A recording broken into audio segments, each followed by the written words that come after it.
Good morning, everyone. Today we're going to be talking about courage, and I'm going to start with a story about Julliette Hampton Morgan. Julliette was an only child that lived in Montgomery, Alabama. Her white skin and her family pedigree gave her entrance into the finest of shops and restaurants and galleries and concert halls, and for much of her life, this privilege that he had meant that someone else did her laundry and cooked her meals for her and did all her yard work for her. She became a public school teacher and a librarian in Montgomery's Carnegie Library, and she later served as a director at this library. And there were acceptable positions for a white woman to hold in society. However, some of her activities took outside of work were not as acceptable to the society of which she was a part. She belonged to an interracial prayer group that included both white people and Black people. And the group had to meet in Black churches because no white church would welcome them since they're interracial. Many of Julliette's friends and family members didn't understand her desire to belong to this group. One seemingly insignificant small thing about Julliette's life separated her further from her privileged friends. She had severe anxiety attacks. So these attacks prevented her from driving her own car. So to get to work, instead of driving her own car like all her friends did, she rode the city buses in Montgomery. On these buses, she saw the white bus drivers use the tone and manners of mule drivers in their treatment of Negro passengers, as she said it. She watched them threaten and humiliate Black men and women who paid the same 10-cent fare that she paid. They threw their change on the floor, called them derogatory names, and left them standing at bus stops in the name. The bus drivers did this to the Black riders of the bus. One morning as Julliette rode the bus, she watched a Black woman pay her fare and then leave the front door of the bus to re-enter through the back door, as was the custom. As soon as the Black woman stepped off, the white bus driver pulled away, leaving the woman behind, even though she'd already paid her fare. Julliette was so mad that she jumped up and pulled the emergency cord. She demanded the bus driver open the door and let the Black woman come back on board. No one on the bus, Black or white, could believe what they were seeing. In the days that followed, Julliette pulled the emergency cord every time she witnessed such injustices, like that woman being left behind that already paid. The news of her doing this spread really quickly, and bus drivers began to bait Julliette. They'd intentionally and purposefully anger her so that she would get off the bus and walk the rest of the way to her destination, which was sometimes a mile or more. White passengers would mock her and make fun of her as she got off the bus. Her own mother told her she was making a fool of herself and tarnishing the family's good name. In 1963, this was 16 years before the famous Montgomery bus boycott in 1955 that you've probably heard about. Julliette began writing letters to local newspapers denouncing these horrible injustices she saw on the city buses.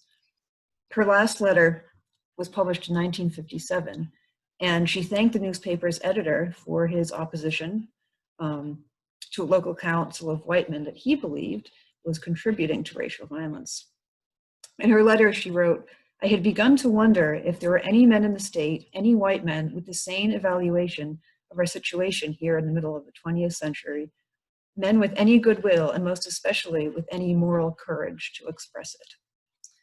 During her years of writing letters, Julliette was bombarded by mean, horrible phone calls and hate mail. White people boycotted the library where she worked. They called her an extremist. Teenage boys taunted her and humiliated her in public and in front of other staff at the library. Her personal campaign against racism and justice caused her to become estranged from her friends, her colleagues, neighbors, and even her own mother. She no longer had contact from her own mother anymore because of what she was doing. Powerful white men and women in Montgomery demanded that Julliette be fired. They burned her library cards and they wouldn't go to the library. The head of the library refused to do so. The mayor of Montgomery actually withheld funding to the library in an effort to force them to get rid of Julliette.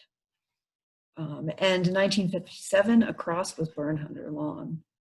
Julliette resigned from the library the next day after the cross was burned under Lawn. And she actually ended up killing herself, leaving a note that simply read, "I am not going to cause any more trouble to anybody." Martin Luther King Jr., in his book Stride Towards Freedom, wrote about her. He remembered Julliette and gave her credit for comparing the Montgomery bus boycott to Gandhi's work in India. In 2005, Julliette became a part of the Alabama Women's Hall of Fame.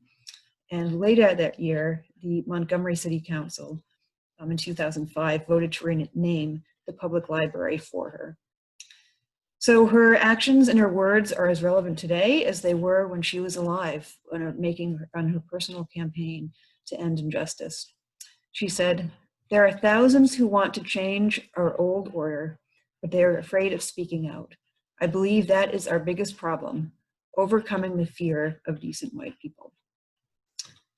So, and I think they are such relevant words today, because I think it is about it is fear about speaking out among all of us, especially among white people. I think there is a certain fear of, sometimes a fear of how someone might get treated. They might get treated how, I mean, Julliette, her own mother disowned her, or sometimes just fear of saying the wrong thing, right? It's hard to talk about something if you're fear you're gonna say the wrong thing and offend or hurt someone else. So Julianne was an ally. So an ally is someone who supports and stands up for the rights and the dignity of individuals and of other groups that are not the same groups that they are a part of. So it's really great to be an ally, and because allies can help get rid of oppression. Now, oppression is when people that are in power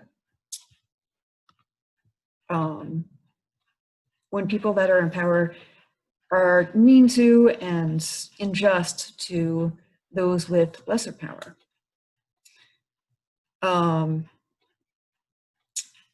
And just because someone is, and that those people who, the oppressors, they might not be the largest group of people. They're just the ones that have the most power, and they take advantage of those who have less power than them, and are unfair to them.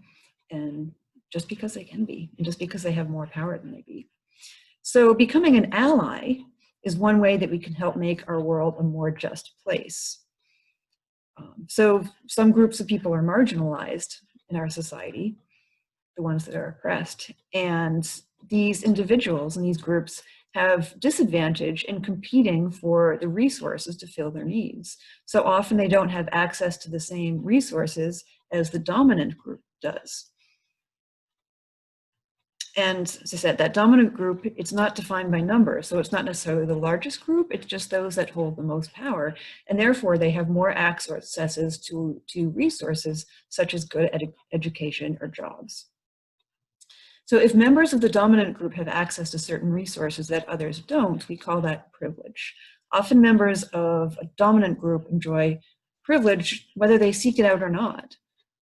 So think of Julliette. You know, she was born into this privilege. It wasn't something she sought out, but because of her, because she had to take the buses, she saw her privilege, and she saw those around her that did not have those same privileges that she did.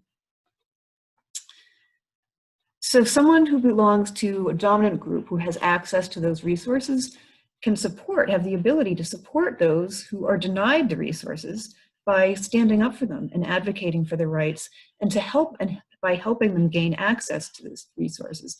And that's what being an ally means, and that's exactly what Julliette did when she stood up for the Black woman on the bus. So I'm going to show you what's called a oppression continuum. And we're going to take a look over it and go through it. And basically well, here, let me pull it up here.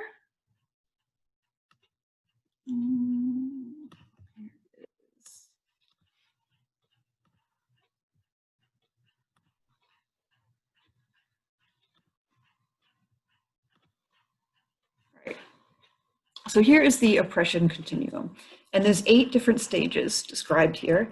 And basically what it is it starts on one end of the continuum with actions that are really oppressive.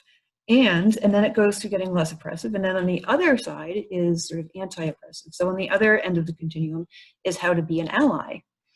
So let's start with the actively participating in oppression. So this is what the people who have power, who marginalize those who have less power, this is what they do by actively participating in oppression. So it includes actions directly supporting oppression of targeted people. So like telling jokes or putting people down that are that are marginalized, or even laughing at those jokes that people are telling, or engaging in physical harassment of those individuals. The second stage is just denying and ignoring these actions. So this isn't people who are not necessarily telling those jokes or acting in a manner of oppression themselves, but they just ignore the people who are doing it. And then thirdly, there is recognizing that there's oppression going on, but not taking any action about it. Remember the story about the babies floating down the river? There is that woman there was someone that I think there was a man in the story that said, oh yeah, I saw those babies, but he just ignored them. But recognizing it, something.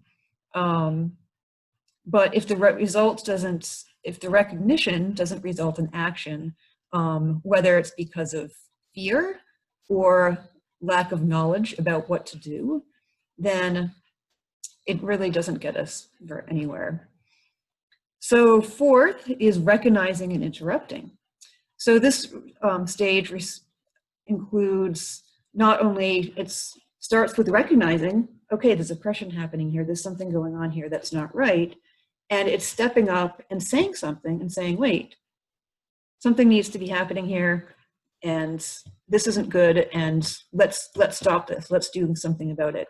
This is a really important stage in this continuum, because it's where you go from being passive to being active and start down that journey. This is sort of the starting point for becoming an ally, recognizing it and taking some action to do something about it. The next stage is educating yourself.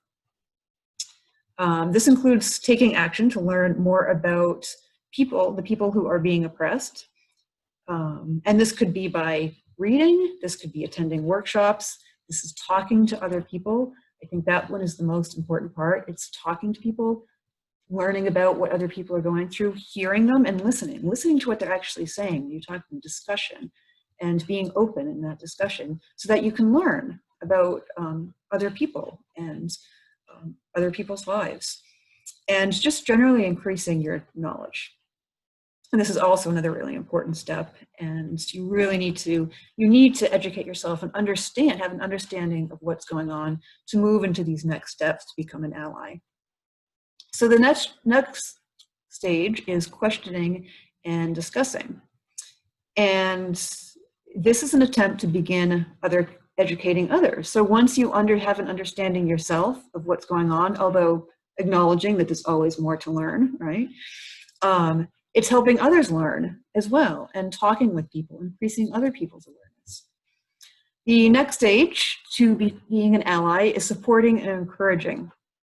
And this includes actions that support and encourage anti-oppressive actions over others. So overcoming the fear that keeps people from interrupting this form of oppression, even when they're offended by it, is difficult. But supporting others willing to take on this important work is an important part. And finally, the farthest end of the last step and the farthest end of the ally continuum in being an ally is initiating and preventing. So this is taking actions that actively anticipate and identify oppressive practices, and then taking action to work to change that so that it doesn't happen anymore. So an example could be teachers that include a gay family life perspective in their curriculum and teach about, they might teach about a girl that has two moms,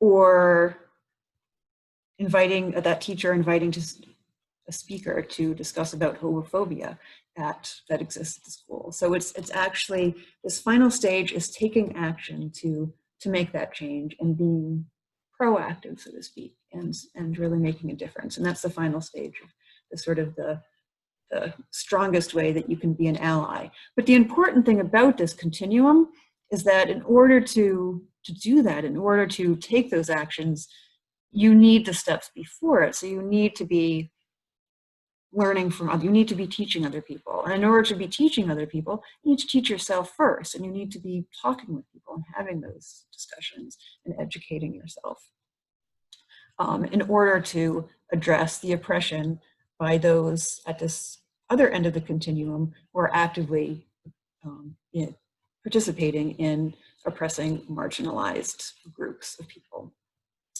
So I'm going to end today with a quotation from Maya Angelou about courage. She says, "One isn't necessarily born with courage, but one is born with potential. Without courage, we cannot practice any other virtue with consistency. We can't be kind, true, merciful, generous, or honest." So what she's saying, to be all these other wonderful things, in order to be kind, true, merciful, generous, and honest, it takes courage to do that. But I know you guys have that courage within you, so I hope you're able to bring that out. So that's it for this week. Until next week, be safe and be kind.